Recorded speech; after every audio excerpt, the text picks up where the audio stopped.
New movie review, Uncle Padrino. Let's get started, all right? Because I have a lot to say about the movie and about the subject matter in general, all right? So, I know this is going to probably be a long video. So, just in case, timestamps are down below. If you want to skip all of the things that I have to say about this, then skip to the review. There will be a timestamp marked with review on it, all right? So, this is a certain subject that I'm pretty passionate about. I love Transformers. I do have my notepad here, and I have a lot to say about the subject. So, let's get started.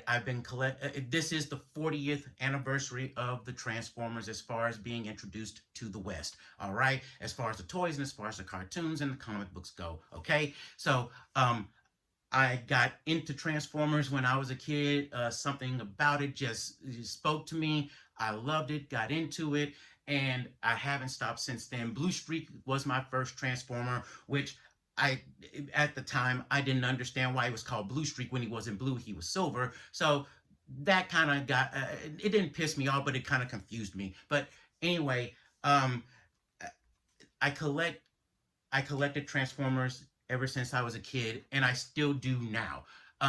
And the reason being is because I get the transform. I kept many of my toys, my Transformers from that I got as a kid. Blue Streak didn't survive, unfortunately, but a lot of the ones that I did, I kept in good shape and in decent shape, and I kept over the years, and they're still here with me now. And I collect still collect Transformers to this day, simply just because um, the ones that I didn't get back then when I was a kid and broke and didn't have any money or had very little money and couldn't afford it, I get them now. I have a job, I make money. As long as the bills are paid and the wife is happy, the roof is over our head, the clothes on our backs, food on our tables, and gas in the gas tank and whatever, and we're in good health, I spend my money on toys and Transformers especially. So I get the ones that I didn't get when I was a kid, but I also collect the ones that are more cartoon accurate to the original G1 cartoon. G1 is a term that I will explain a little bit later. Okay, so um, now as far as the history goes, um, there you have the brothers.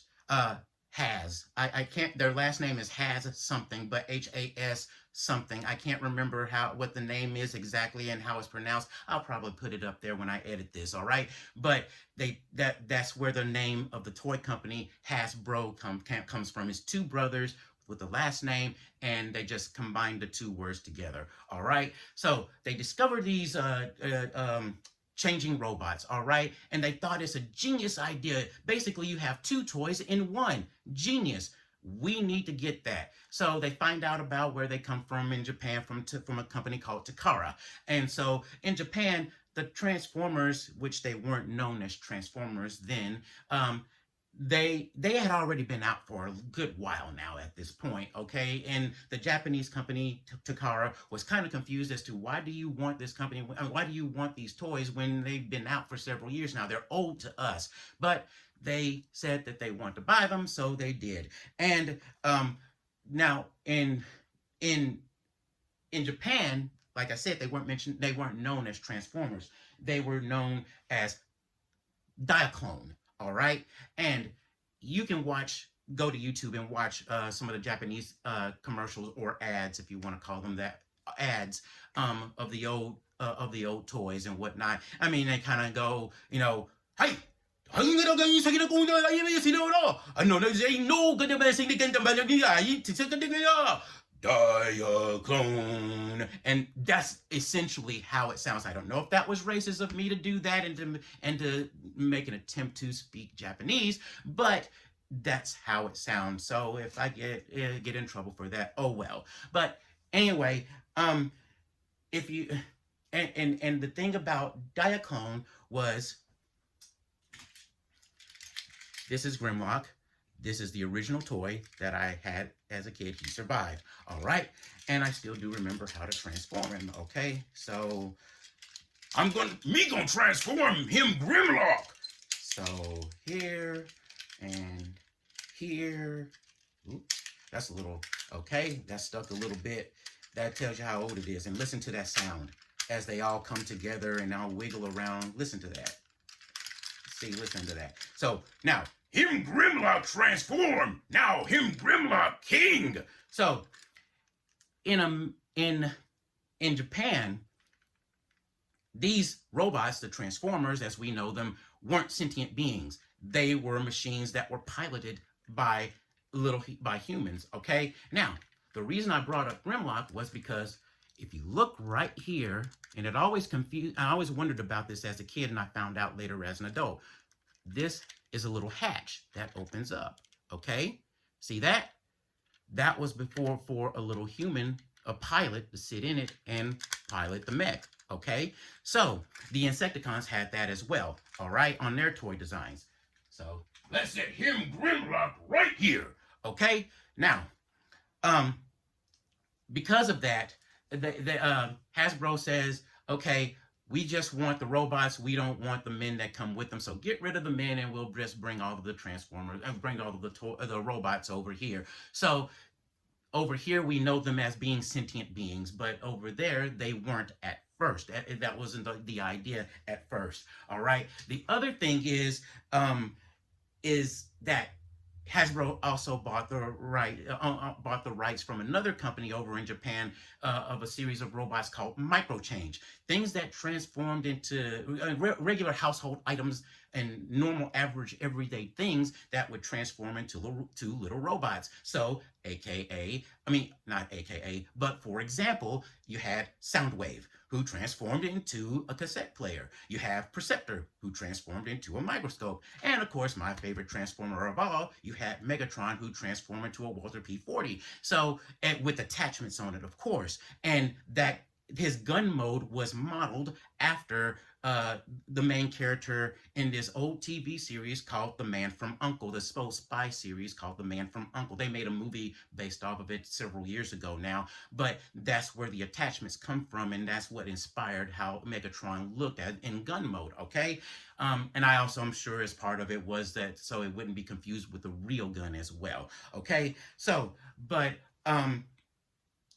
they also bought the rights to Shockwave, which is which what some of us refer to as Shockwave because there was a store called electronic store called Radio Shack, which is no more. And they sold Shockwave. They sold this robot model known that as we know now as Shockwave. Okay, so and they also kind of tried to get the rights to as you know, to Skyfire / Jetfire, which is the robot that looks almost like the Robotech robots, and that's where they had a little bit of a legal issue there. So they had to change the way he looked in the show and rename him as well. So that's where a lot of that comes from. Now, when they brought the toys over, they went over to Marvel Comics, and they had Marvel Comics. They want them to start a comic on the toys before the show and the toys came out to kind of get things started and get the kids excited, basically. All right, and writer and editor Bob Budiansky came up with all of the names of the characters and came up with all of their data specs and all of their special talents and their personalities and whatnot. Okay, so that's the reason we have the names for the characters as well as their abilities and their personalities. All right, now during this time we have the Transformers G1 Generation 1 animated series. That's where I got hooked at right there. Now, I did not read the Marvel comics because the comics didn't follow the cartoon didn't follow the comics. So the comics did their own thing, the cartoon did their own thing, and Marvel did make the cartoon. All right, they made a lot of Hasbro's cartoons. So My Little Pony and Friends, Jim and Humanoids, Visionaries, and G.I. Joe. So I mean, that was the thing, and they really did a good job with a lot of them. Okay, so you have, and most people today will say, well, those were just half-hour toy commercials. Yes, it was, and we admit to that. It was. Here's the thing: it was a symbiotic relationship. So the more toys you bought, the more it paid for more episodes of that particular show. So the show aired in the first season, aired on Sunday mornings where I live, and here where I live, and at the time, and then it got greenlit for a second season, which added 65 more episodes. And then, let me show you this first. This is right here. This is the box set for the Transformers entire Generation 1 animated series here, okay? From seasons 1 through 4. And so you see it opens up. I got the touch, I got the power, so I just opened the Matrix. So, and right here is where the DVDs are stored, all right? So, season 1 and season 2 came first. And then Transformers the movie came out, and then came season 3 and season 4. Now, Transformers the movie, the video cassette. This is what's called a video cassette, kids. This is what we used to watch movies on, and we would also record TV shows with video cassettes as well. They went into a machine called a VCR, a video cassette recorder, and we could record stuff and watch movies from TV or watch movies that we rented from Blockbuster and Hollywood Video and whatnot. Okay, here's the DVD, the original. Here is the 20th anniversary of the DVD. Here is, I can't remember, this is probably the 30th anniversary of the DVD. And I think this is probably the, no, it's not the 40th. This is probably the 30th. I can't remember now. But of the 4K version of this, okay? So I always, this is the only movie that I will buy that will, that I will buy an updated version of. Why? Because this is one of my favorite movies. Yes, I know it's not the best movie in the world. It's probably highly overrated for a lot of people. But for us, it worked, and it was a good movie. It changed a lot of our lives, not in the way we would expect it to, but it worked. All right. So after that, we get. After the fourth season of the Transformers, the show stops and the toys begin. But they're still producing toys. They just stopped producing series. Okay, so now you got the Headmasters, the Target Masters. You get, and in a way, it starts to wane down a bit because you get, the Micromasters, which were small Transformers, and Headmasters and Target Masters, by the way, are Transformers whose head transforms into a little robot, and the robot actually transforms into a vehicle or an animal, or both, maybe in many cases. Okay, Target Masters, the robot's guns transform into a robot as well. So then you get Power Masters. Power Masters, little Transformers that transform into an engine that gives the Transformer, the robot, the power to transform. It triggered a mechanism inside the toy that would allow for it to transform. Then you get the Pretenders. Then you get the Action Masters. That's what it is, Action Masters, which was a dumb idea. Transformers that didn't transform. Their vehicles and weapons transformed, but they didn't. So that's when it all started to die down. And here's the thing.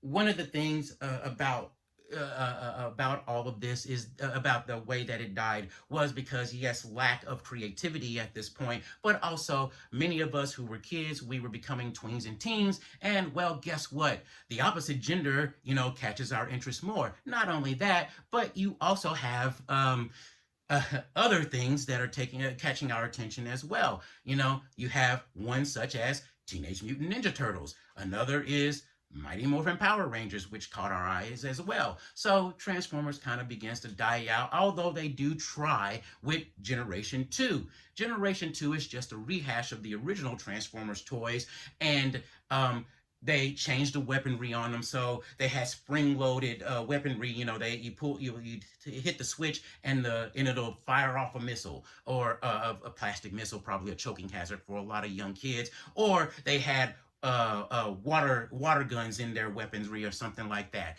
And they also had Transformers that they also recolored some of the older Transformers as well, with bright neon colors, which was the fashion and the style at that time.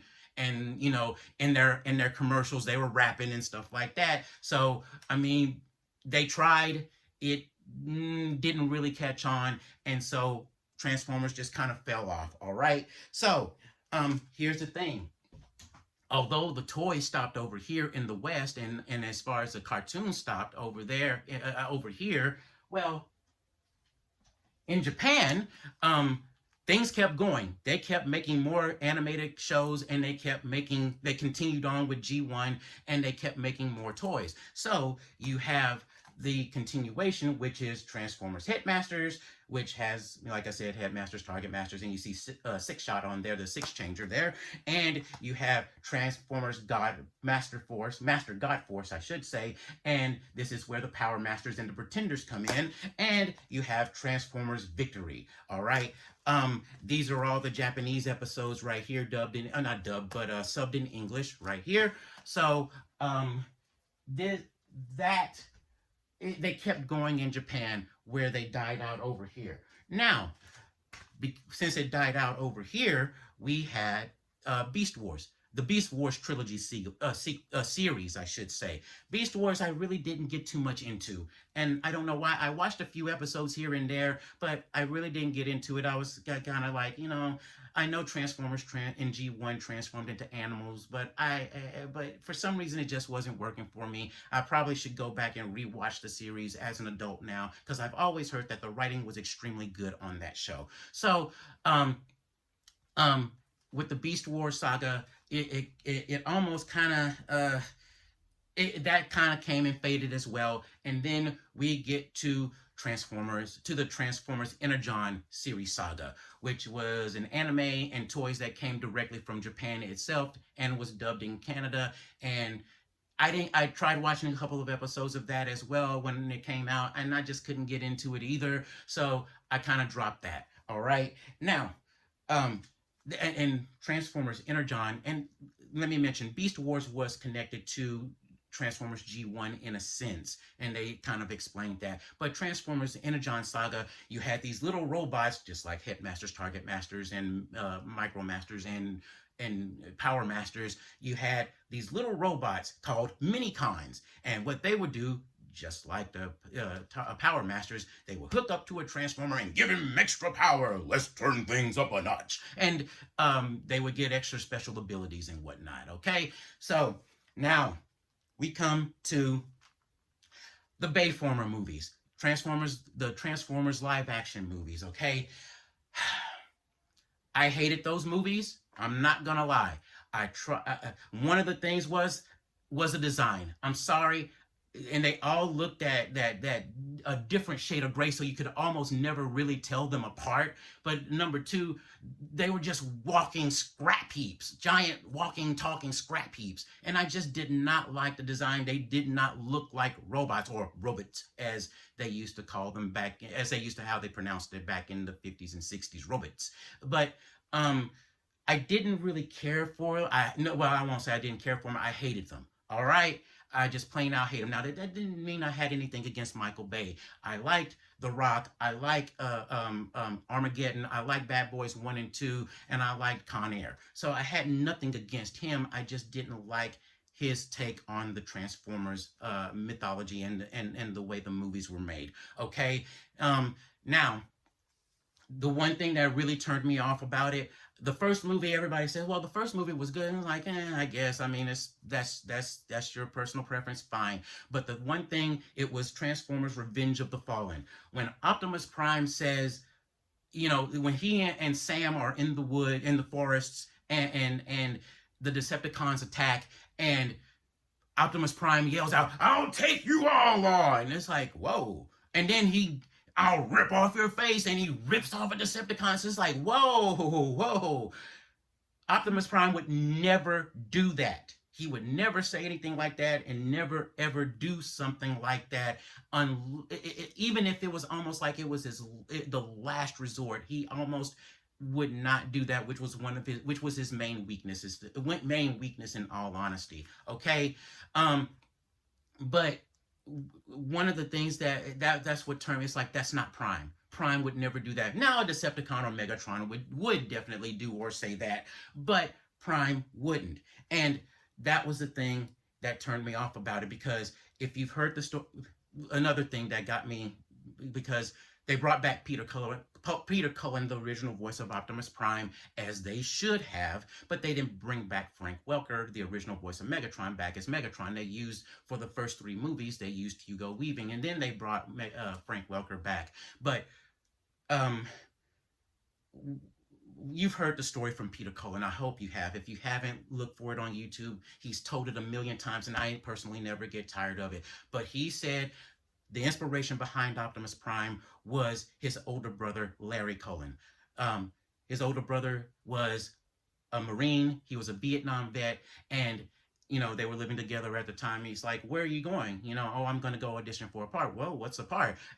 He's a truck. A truck? Yeah, he's a truck, but he's a hero. And that's when his brother said, "Look, Peter, if you're going to be a hero, be a real hero, not those Hollywood type heroes." And that's what stuck, and that became the inspiration for the voice of Optimus, for his take on Optimus Prime's voice right there. And so those Bay movies, those Transformers movies from Michael Bay, they that stripped away Optimus's character, and I look at it as almost a disrespect to the source material, which is Peter Cullen's older brother, Larry Cullen.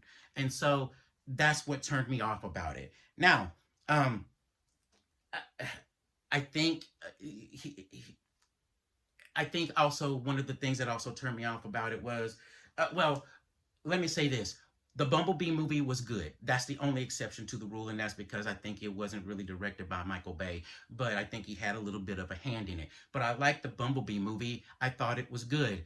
And I think that if you watch the Bumblebee movie, if they had started off the franchise with the at the beginning of the Bumblebee movie with the Autobots and Decepticons warring on Cybertron, that very beginning of the movie, if they had done that, I think it would have worked a lot better than doing a live action version like that we've been getting for a good while now. So during this time of the Michael Bay movies, we get the comic books, reboot of the comic books from Dreamwave and then IDW Comics, all right? And then we also get video games. We get the War for Cybertron and the Fall for Cybertron and Transformers Devastation. Devastation is an offshoot that actually takes place within the G1 time frame, and they brought some of the original surviving voice actors back for roles in that. Then we get Transformers Animated, which are these right here. And now a lot of people got turned off by the character design by Dwayne Wyatt, R.I.P. The late Dwayne Wyatt. But I really liked the drawing style, but I think fans did get used to it after a while, simply because of the writing. The stories were excellent in that show, in my honest opinion. Okay, and then we get after that we get Transformers Prime. All right, great series. I highly recommend it, just like I would Transformers Animated. And Transformers Prime is the beginning of the aligned continuity. All right, and it also started with the Transformers video games, War for Cybertron and Fall of Cybertron, and I'll get to the aligned continuity in a bit. Now, during Transformers Prime, we also get Transformers Rescue Bots, which was a series aimed towards preschoolers. I like that show. It was actually very well done as well. And then we get Transformers Robots in Disguise, which was a sequel series to Transformers Prime, which was a good series as well. It wasn't half bad at all. I kind of liked it as well. And then we get Transformers Cyberverse, which I only watched a handful of episodes. I didn't get into it. And then we get the most recent series, Transformers Earthspark, which is about to end now. And now we are here with Transformers 1, the first animated movie since Transformers, the first animated Transformers movie since Transformers the movie 1986. All right, now here's a story of a lovely lady, of a lovely bot, I should say. All right, this is a story. How this starts out. This story stars these two here before they became who they are. We already know that, all right? It's basically Orion Pax and D16. Orion Pax being Optimus Prime, who will later become Optimus Prime, and D16, who will later become Megatron. All right. There is a hierarchy here in on Cybertron. Okay. You have transformers who can't. You have bots who can't transform because they have no transformation cog, and you have robots that bots who can transform who have transformation cogs. So it's not an affluent kind of hierarchy. It's kind of like, yeah, those with transformation cogs are better because of that, and those who aren't, they're lowly. And so it's the bots that can't transform who do the manual labor. And in this case, you have you have Orion Pax, and you have D16 who are miners, and you have Elita 1 who is their supervisor. All right, they mine for Energon and work with the infrastructure to keep things going for everybody on Cybertron. All right, now Orion Pax, he shows his ability to have something special in him. He's definitely a hero. He's very compassionate, but the thing is that he's overly optimist, an overly optimistic character. All right, and because of that, that's what gets him into trouble, and oftentimes so much trouble that D16 has to save him and protect him, or even take the blame for his shenanigans. All right, so um, because of this, there was an accident that happened, and because they both Pax and 16 disobey protocol, Alita 1 gets demoted, and well, she's pretty pissed off, all right, and rightfully so, all right. So, but because of Optimus Prime, because of Orion Pax's optimism, he thinks that they can be more than meets the eye, right? Okay, and that he wants to set out to find the Matrix, Autobot Matrix of leadership, which was the thing that I showed you here, and you've seen it in some of the other movies as well. So, um, uh, they decide they want to prove that they're more than what everybody makes them out to be. So so D16 and Pax enter into a competition, they lose, and they get demoted to the base level. So, and that's where they meet B, aka Bumblebee. All right. So, because of this MacGuffin, the Matrix of Leadership, they they decide to go on. If you don't know what a MacGuffin is, look it up. They decide to go on a journey because Orion discovers a map and a distress signal that will hopefully lead to the Matrix. And once they find the Matrix of Leadership, it would make things better on Cybertron in general, and for the bots in general. And then they can hopefully, hey, look, we're more than what we are. Please treat us with more respect and whatnot. So it's a journey movie, all right? And during this journey, they learn a few secrets. Some of them, many of them, that aren't very good. They're pretty dark, and because of that, things change. They evolve. They transform, all right, from this point on. All right, so that's basically the whole story, right? That's basically the story right there. All right, so the positives, the good things that I liked about this movie. The story kept me interested. It was fun in some parts, and it made me laugh a little bit in some parts as well. Uh, I think, and personally, I think this is a good message. This is a message about, you hear people say never idolize people, all right, or never meet your heroes in person. Never meet your heroes, because they'll often disappoint you. And I think that's a good message to have, because it plays a huge part in this story, and causes a lot of the changes in it. Okay, I think because of that aspect of it, that point of it, it's about choices. And I think, again, it's a good message to teach kids overall. And it's about choices, the choices that you make when confronted with these particular revelations, I guess you can say. All right. So the other thing is the Easter eggs. If you're a Transformers fan, you you will you'll find a lot of things both verbally and visually in this movie that is basically an Easter egg. And here's where I'm going to talk about the aligned continuity. All right, Hasbro is trying to make one consistent continuity because there's a lot of inconsistencies throughout the entire franchises of the Transformers. All right, excuse me, and you have many of the material that's in this movie draws from various sources and various materials throughout the Transformers lore. All right, so you'll have stuff picked from G1. You'll have things picked up from Beast Wars. You'll have things picked up from the live action movies. You'll have things picked up from the two primary video games, and you'll have things picked up from the comic books, both of the Marvel comic books and the Dreamwave and IDW comic books as well. So there's a lot that they are trying to they're really trying to make a straight through continuity on this. All right, and so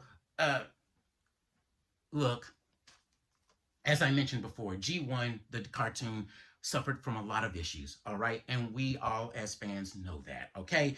The movie as well. So there was a lot of continuity issues as far as writing goes. There was a lot of animation errors as far as it went as well. And look, let's talk about something. The animation process is very expensive, whether it's 2D hand-drawn animation or whether it's 3D CGI, computer animated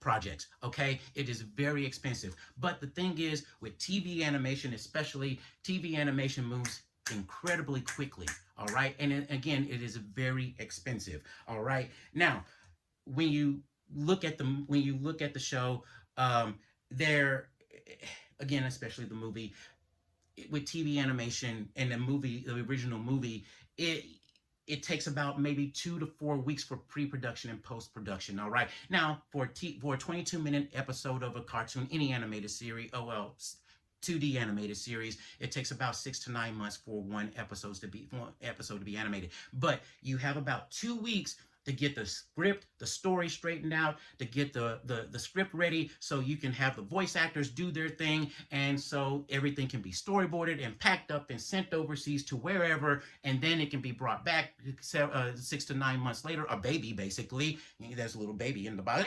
So,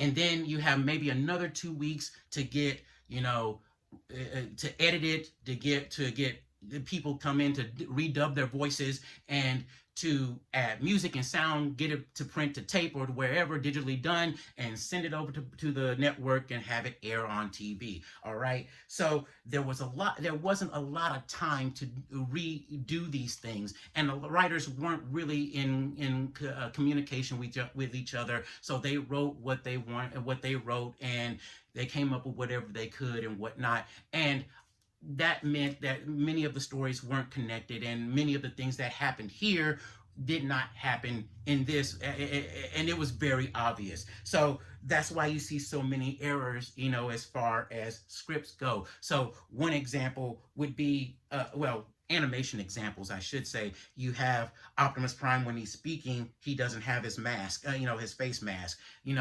have you have maybe Optimus Prime is miscolored. Maybe you have maybe 2 star screams. You have 2 primes in the same scene. You have Ironhide, who's taller and bigger than the other bots in the scene when he should be the average size, basically. So you also have wrong voices coming out of the characters when they're speaking. You have one scene where Frank Welker is Soundwave, and he's using the Dr. Claw voice for Soundwave. If you don't already know, you should probably already know that by now. Soundwave superior, Constructicons inferior. So you have one scene where you hear, without the vocoder effect over Frank Welker's voice as Soundwave, and you hear Dr. Claw voice coming out of Soundwave rather than Soundwave's voice. So, and the thing is, you also have, with the writing, as far as the continuity level goes, let's talk about also the other part of the animation as well. Okay, I have to bring all of this up so you can understand this. You have you have a toy company that's wanting to make toys and put them out there, right?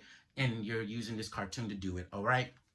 Many of the times, from my understanding, many of the writers and many of the artists, they may have gotten a toy in hand. Okay, here's a toy, it transforms into that, make something of it and put them in the show. All right, boom, there you go, and hopefully kids will buy it. All right, but then you have other times where all they got were Xerox copies of the toys, pictures of Xerox copies of the toys that was faxed to them. Fax machines, anyone remember those? Do they still exist? But so they had this discolored, this ugly picture of these characters, and so you have to make out what you could with it as an artist, and many of the times, they just made it up. So sometimes there were details missing from the cartoon character that were a part of the toy. The perfect example of this would be Bruticus, the combined version of the Combaticons. All right. Now, if you look at Bruticus from the cartoon, he still resembles the character, resembles the toy, but there are a lot of details there that aren't there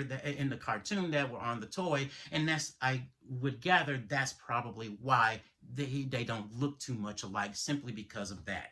All right. Now, for the part that I wanted to talk about was the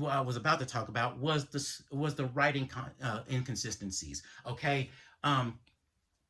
There one prime example that I can think of. Prime, see what I did there? That's just Prime, as Optimus Primal would say.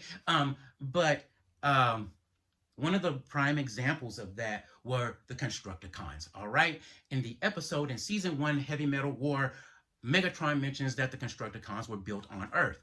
But in season 2, in the episode The Secrets of Omega Supreme, the Constructicons were already on Cybertron, and they were good friends with Omega Supreme until Megatron corrupted them and gave them a third form, the ability to merge and form Devastator. All right, and then when you go to see after the movie and into season 3, and I think it's the episode 5 Faces of Darkness Part 4, I think, they talk about how the Constructicons built Megatron as a leader. So there was a lot of inconsistencies and whatnot. So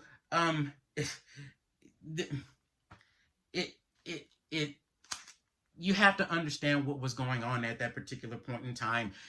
Okay, so that's how it happened back then. All right. The other thing that I will say that is a positive about this movie, it's nice to see a new animated Transformers movie. After it's been so long now since we've seen one, since we've gotten one, it's nice to see that. And it's also, number 2, good to see a Transformer movie with no humans in it. Finally. I mean, I'm sorry. I get so tired. As a kid, I always hated Spike. I always hated those kid support characters, even as a kid.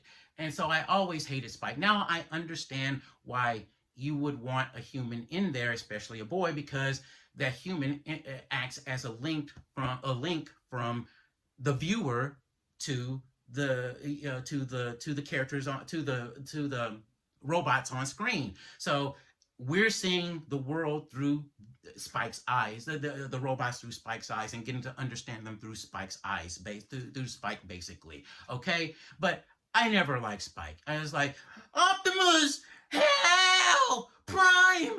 And it's like, God, you just go away. Jesus Christ. I mean, it's like I was waiting for the day when Prime would say, look, Spike, just get the heck out of here. Bye. Get out of here. And because it just always annoyed me.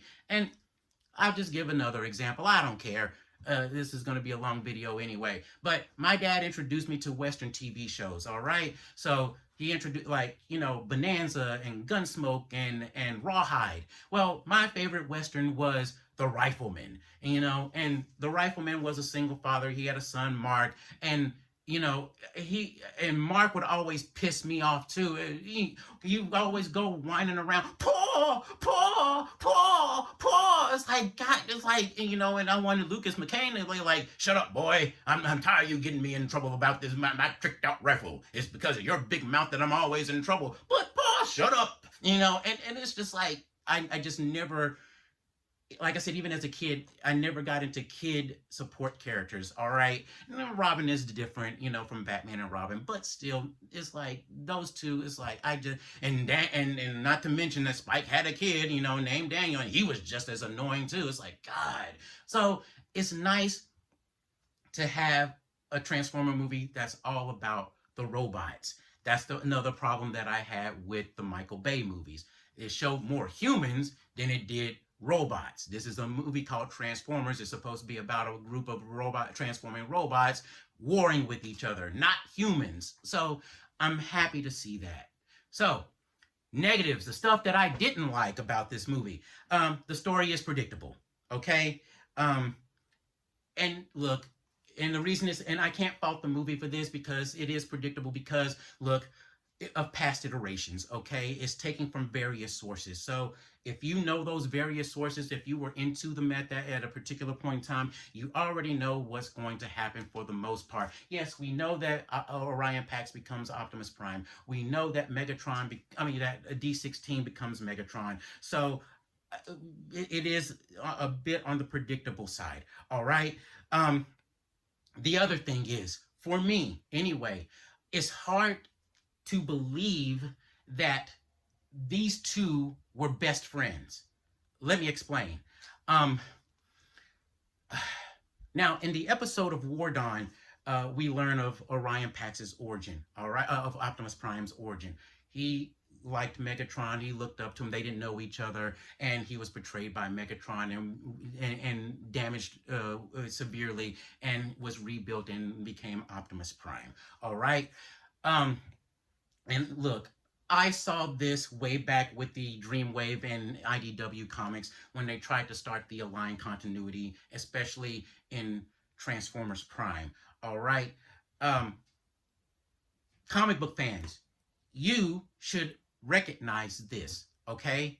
Uh, well, let me start off. Within the Align continuity, they had it to where Orion Pax was a data clerk, and Megatron, depending on you get your sources from, he was an athlete. He was not. He was a gladiator, or he was a low level, like I said, miner, basically. And he got tired of the class systems and things like that. And they became, and both he and Orion Pax became friends over their ideals of how to make things better for all bots on Cybertron. All right, comic book fans, you recognize that? You should. Orion Pax, Charles Xavier. Megatron, or D16, whatever you want to call him, Eric Magnus Lissinger, or Magneto, or Professor X.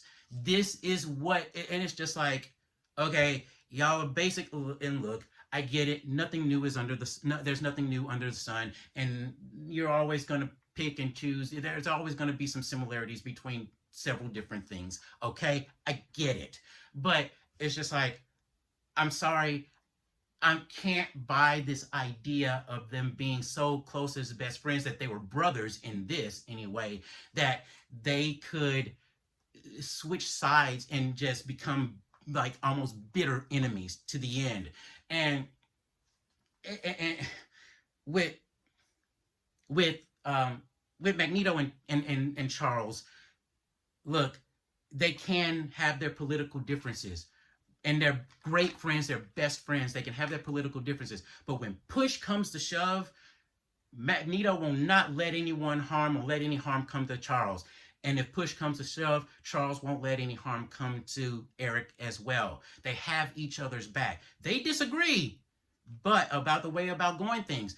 But if Magnus is wounded, Charles is there. If Charles is wounded, Eric is there. And so it's really hard to believe that, Megatron hates Prime, hates him. And Optimus is, he doesn't have that, share those same feelings towards him, I'm sure. But to have that much hate and to be, to me, it doesn't make sense. I guess, no, I'm wrong. I guess it does make sense. Why? Because over the past 6-7 years now, politically, people are disowning their family members and their friends over the difference of opinions now. you were this close, and now because you don't have the same opinion that I do, we're not friends anymore. We're not family anymore. Go away. So I guess I can believe that, but I think it's really stupid and pathetic. Okay, that's just me and my opinion. Say what you want. If you don't like it on different sides, hey, we're still cool with each other. We can still be friends. We can still be family. We just disagree. I'm still gonna have your back, and I hope you would still have mine.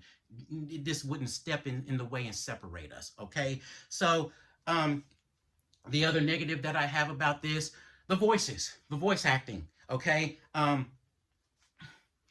look, I'm done over the celebrities voicing characters and whatnot in animated movies. It's been proven that it doesn't really do anything. It doesn't put more butts in seats in many cases. I just don't care for that. Again, I'm going to always argue, hey, use professional voice actors, all right? Now, don't get the wrong idea. I know this is pre-Optimus Prime, pre-Megatron. This is Orion Pax and D16. They're younger. They haven't been gone through several millions of years of war. They're not war-torn yet. So having Peter Cullen and Frank Welker voice them, yes, I could see that it wouldn't fit. Okay, so I understand that. But here's another big issue with that voice part is Chris Hemsworth. All right, oh boy. It's just like you can hear there are times, and maybe I should blame the voice director on this, not Chris Hemsworth, but there are times when his accent slips through. All right, and you can hear it as plain as day. All right. The other thing is with Chris Hemsworth as Orion Paxton. Look, I'm not spoiling anything, but just in case, spoiler alert. When Orion Pax becomes Optimus Prime, you can tell Chris Hemsworth is not he's not trying to imitate Peter Cullen as far as vocally goes, but he is trying to impersonate Peter Cullen as far as Peter Cullen's inflections go, as far as when he speaks as Optimus Prime.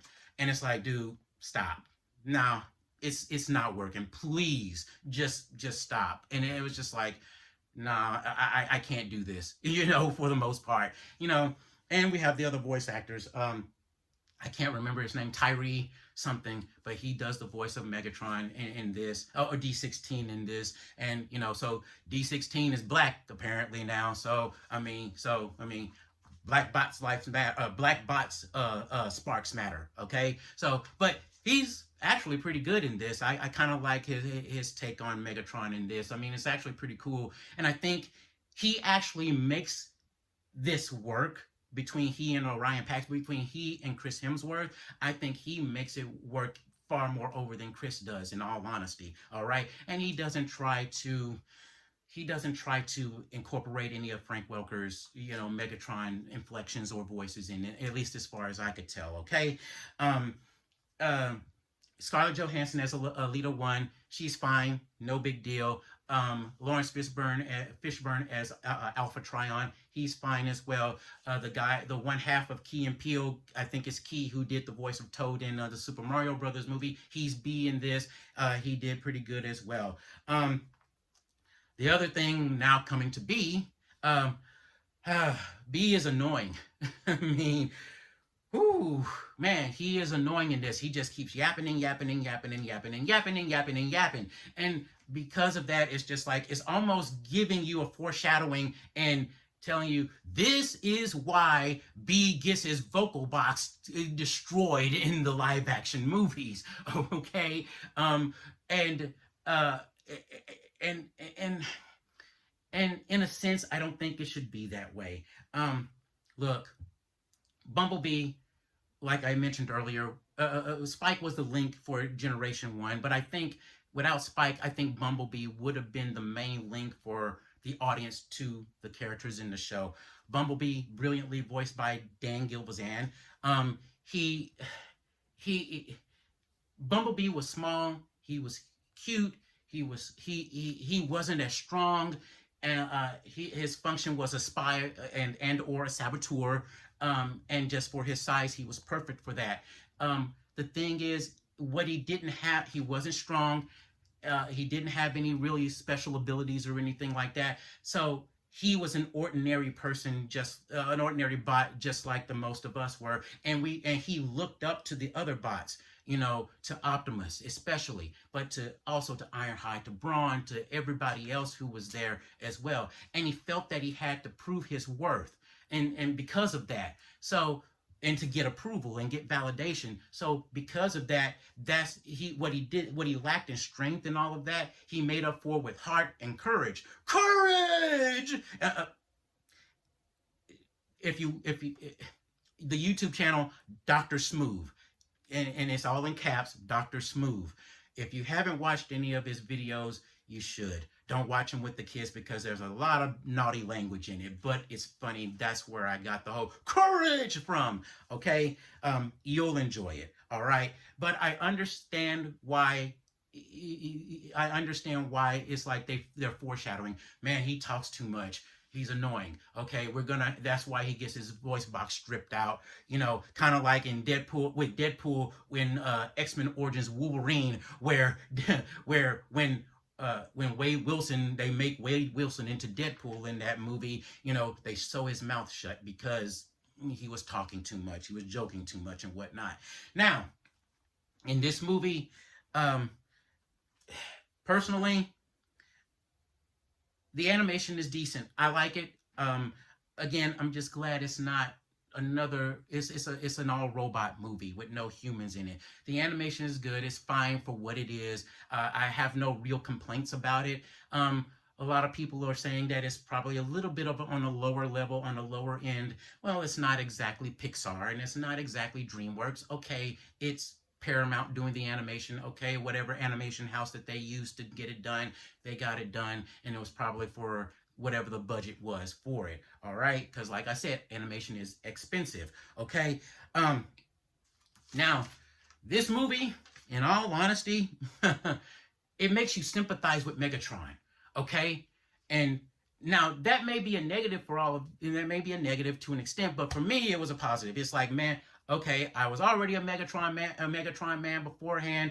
Look, I love Megatron even more so now because now I can relate to him. All right, but I say that because it's still this thing about trying to sympathize or empathize with the villain. They're evil because of ABCXYZ. All right, and in an interview with Frank Welker several years ago, he said Megatron is angry, and you know what? And when he said that, it's like, dude, I agree with that. And it's like, again, it made me connect with him even more. This movie shows Megatron getting angry. And it's like, dude, and it's for reasons. And it's like, and look, any of you who know me personally, some of my friends know, my wife knows, but some of my friends know, but very few friends know, and some of my coworkers know. I had an incident that didn't make me angry. I was filled with absolute rage, and and the thing is, that's how Megatron was. D16 Megatron was in this. Okay, the thing is, again, on the positive side of it, it shows the path with the choices that you make and the path you choose to take that makes the difference. What happened with me, I chose to stay on the same path, okay, that I've always been on and currently am on. There was at one point I thought I was going to go a different way. I truly did, just because that was how enraged I was. But it's all about choice. The choices that we make when we're put in these situations to where we go, I can go left or I can go right, I can go up or I can go down. I think that's the biggest thing. But as far as this being a negative go, I hate that they're trying to make it to where we sympathize. It works with me just because of on personal issues, but I don't like the idea. Look, I mentioned Joker several times in the past in some of my reviews, where look, DC Comics was announcing we're going to reveal the real name of the Joker. Why? There's no point to it. We don't need to know his real name. It doesn't add to the character any at all. Why? That's part of the mystery, and that's part of what makes him charming to an extent that makes us want to know, want him, like him more, actually. And I think that's what. Look, some villains are just a-holes. Okay, It doesn't matter what happened to him. I'm going to use a Joker again. Well, Batman anyway. Christopher Nolan's The Dark Knight. You know, when Alfred says, you know, some people just want to watch the world burn. Yes, people are like that. Some people are actually like that. Okay, there's no good reason or no good excuse. Some people are just like that. We'll use Joker again in the comic book. The laughing. The wait. I'm sorry. I can't even remember it now. Not the laughing bit. Um. Oh crud! I can't think of it now. I know it, but it's on the tip of my tongue. But it's where Joker shoots Barbara and she becomes paralyzed because he's trying to push Gordon, Commissioner Gordon, Barbara Gordon, I'm Batgirl. He's trying to push Commissioner Gordon to insanity, to the level of insanity. All right, and he says all it takes is one bad day, and that's the truth. I think that the Killing Joke, that's what it's called. I knew it was there, geez. But and sometimes that's all it takes for some people. It doesn't have to be a reason. There doesn't have to be this, oh, feel sorry for me or anything like that. It's all about the choices and the path that we take at the end of the day. All right. Now, my verdict. Me personally, I'm leaning more towards, I'm kind of caught in the middle between matinee and streaming. Do I think it's a good movie? Yeah, it's good. It's satisfactory. All right. And look, we're all going to be biased, as I mentioned before. I'm always going to consider Transformers, the movie from 1986, is going to be the better movie. If I had a choice between watching this movie and the original movie, I'm going to watch the original movie. Is this movie watchable? Yes, I would watch this movie. Would I pay, you know, the insane prices, the insane theater prices to watch it? No, I think you're almost better off watching it on streaming. And look, it's gonna the holiday season is going to be coming up soon. They're going to try to push as many toys as possible. This movie will probably be streaming on Paramount Plus right in December, right before Christmas starts and before the holiday season shopping starts. Okay, because they're going to try to push as many toys out as they possibly can. All right. Now, one of the things that I'm leaning more towards streaming because I have to ask myself the question, and I asked myself this question with the Bumblebee movie as well. Do I like it because it's a good movie, or do I like this movie simply because I've been burnt on all of these cruddy live action Transformers movies from Michael Bay? And I'm willing to say yes. I think it is. I like this. I think I enjoyed the movie more just simply because of that. I'm willing to say yes, I enjoyed the Bumblebee movie a little bit more simply because it was different from what Michael Bay did because it was a different director. Okay. Now, I didn't see Rise of the Beast, but some people are saying that it's good, and that was also because it was a different director as well. But for me personally, I think yes. If the answer is yes, I think yes. Chances are this movie is again, it's good, it's decent, it's satisfactory. It's not, oh my God, this is the best thing ever, and it's not, oh my God, this is the crappiest thing I've ever seen or anything like that. Okay, so me personally, I would say if you want to see it, if you have to see it, if the kids want to drag you to see it, which they probably already have by this time, because it took several weeks for me to watch this because I was not going to watch this movie. I really wasn't. I was going to avoid it.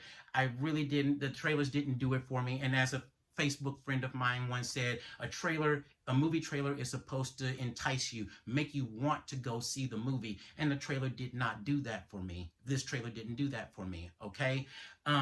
But the only reason I went to go watch it was because out of curiosity, because people on different sites were, especially G1 people, were saying that this movie was actually good. So after several weeks, I went to go see The Wild Robot before I went to go see this. So several weeks went by, and I'm like, okay, I'll break down and I'll go watch it. And I did. So me personally, yes, it's good. It's satisfactory. It kept me interested. I laughed a little bit, had a little fun with it. Me personally, Yes, matinee, but I'm leaning a little bit more towards streaming in all honesty, all right? Save yourself a few bucks, all right? So, after all of that, thank you for sticking with me. If you made it this far, congratulations. You, man, you have patience, all right? So, let's sign off, all right? Let's sign off with these guys right here, okay? So, we have Stan Lee, and we have Megatron, and we have Prime. So let's see how they turn. Oops. Uh-oh. Well, there goes Megatron's cannon. He's helpless now. So that does it for this episode of the No Spoil Silence Human. You will not sign on this off on this episode. If anyone will sign off on this episode, it will be me, the mighty Megatron. Megatron Prime. Leave the human alone. Now, we can all do this together. Fine. Now, your go, Mr. Lee. Thanks, Prime. That does it for this episode of the No Spoiler Show. And remember, if it looks like a Quintesson's butt, it must be spoiled. Tune in next time. Until then, transform and rise up. P.S. I know I'm making this this video longer than what it should be, but bear with me, all right? I'm going to do something that I've never done with any of these reviews before, and since I started making these videos. I'm going to change my rating, my verdict for this movie here, okay? And let me explain why. For the past several days, I've been thinking about this movie and thinking about what the grade that I gave this movie, okay? And I thought about back to the my review of the Garfield movie that came out earlier this year, and with that movie, it's good. It's nothing special. It's just average. But I gave it a full price admissions rating just simply because of the messaging in it, and that message being showing that the sacrifices that a father makes for the betterment of his children, or his child in that movie's case, okay? And I really do admire that and respect that, and I think that's what I'm doing here with this movie. I think I judged this movie a little bit too harshly. I still stand by a lot of the things that I said, but as far as the review, as far as the grade goes, I'm going to change it. I'm going to change it to full price admission, okay? And here's the reason why. All right. This movie, the lesson in this movie, I think, is great. And the reason I say that is because, again, like the saying goes, never meet your heroes, because you may end up disappointed. All right. I stand by that. I think that's a great lesson to be learned from this movie. But there's another lesson and a message to be learned in from this movie as well. Is once you find out information, whether it's for good or ill, whether it's good or bad, is dark or light information, it will elicit some feelings, several feelings, if not all feelings, mixed feelings, whatever the case may be. What you decide to do after that with that said information, and what you do with those feelings, is your choice. Which path are you going to take, left or right, up and down, or down? Which way are you going to go with the information and those feelings that you have? Are you going to go this path where you're going to continue to do good, and you're going to use all of that frustration, that anger, all of those negative feelings, and to become a better person, and to be with better people, surround yourself with better people, and help people around you? Or are you going to go to the other path, where those feelings and those emotions and all that information sends you on a destructive path, where you're going to destroy yourself and other people around you as well, and people around and people you may not even know? Which way are you going to go? You have a choice in this. Choose which path you want to take. And I think that's a very teachable moment for parents with children. If you go watch this movie, I think that's a wonderful lesson that should be taught. It's a universal lesson. So, and I'll end with this, okay? people who are older than people who are my age and people who are older than me and people who, let's say, about maybe 10 or 20 years younger than me, we grew up at a time where our media, our entertainment, no matter what it was, um, there there may have been a message there may have been a lesson there, but the things that those companies made sure of is that they were first and foremost entertaining first. That was the most important thing. It had to be entertaining. If it wasn't entertaining, it's not going to work. And so, as long as it was entertaining and they laid the message underneath, and they put it out there and it was left for the audience to interpret. If they got it, great. If they didn't, oh well, that's fine. Whatever. So now, after the past 10 years of having our entertainment flooded with spoon-fed messaging and force-feeding lecturing and preaching about this particular group, messages that lessons for this particular group, and this one, that one, this one, that one, and dividing everybody instead of focusing on the universal message that encompasses everyone instead. So I think it's refreshing to finally see something here that puts entertainment first. It manages to be entertaining. It may not be, oh my, I'm guffawing, I'm laughing out loud, my sides are hurting, and like, oh my God, it was so suspenseful and things like that. It's good. It's not great. It's not horrible. It's not bad. It's just good. It's satisfactory. But the messaging, the lessons to be learned in this, I think, is a very teachable moment for parents to teach their kids. Take your kids to go watch this movie and go and have discussions with them and say, hey, what did you think about this? And say, hey, what would you do if you were those characters? How would you handle it? Things like that. Spark a discussion with your kids and see what they would say and what they would think. I think that's extremely helpful, and I think this movie does it. Now, like I said, I'm biased, and everyone has their biases, okay? Would I take this over Transformers the movie 1986? No, I would still watch Transformers the movie 1986 first and foremost over this movie. But is this movie unwatchable? Would I watch it again? It's not unwatchable. I can watch it. Would I watch it again? Yes. So it's nice to have that a good movie, especially a good animated movie, that doesn't have this tearing down of particular groups of people, and in order to lift other groups of people up and make everyone else feel guilty or feel bad about it. Okay, so that's what I'm giving it. Full price admissions. I'm changing my verdict. So there you go. There you have it. All right. So thank you for sticking with me through this video this entire time. Sorry, it's a little bit longer than usual. I apologize. So, but if you made it this far, congratulations and thanks a lot. Okay. So until then, see ya.